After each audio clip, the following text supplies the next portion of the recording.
Pernahkah kalian berpikir bagaimana komputer dan perangkat lain bisa saling berbicara meski berada di tempat yang jauh? Nah, di dunia jaringan komputer ada model yang disebut OSI atau Open System Interconnection yang membantu kita memahami cara kerja komunikasi data.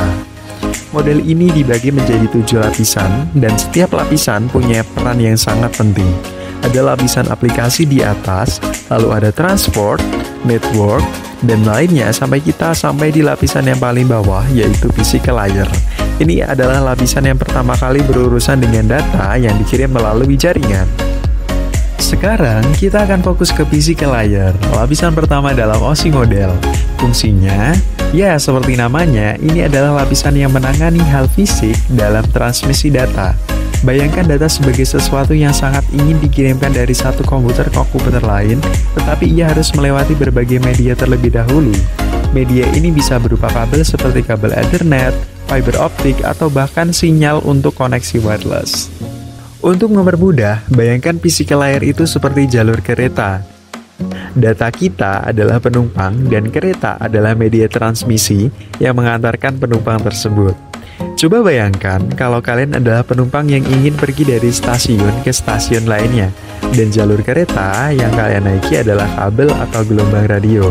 Tapi ingat, kereta ini nggak peduli siapa penumpangnya atau tujuan mereka, kereta hanya memastikan penumpang bisa sampai tujuan dengan aman. Data yang dikirimkan melalui physical layer selalu berupa bit angka 1 dan 0.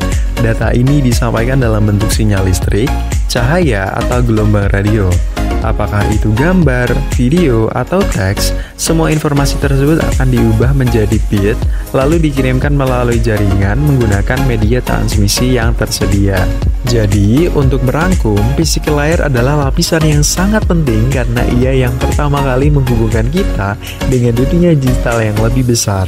Tanpa physical layer, kita nggak bisa mengirim data seperti kita nggak bisa naik kereta tanpa jalur kereta. Fungsi utamanya adalah mengirimkan data dalam bentuk bit melalui media transmisi fisik.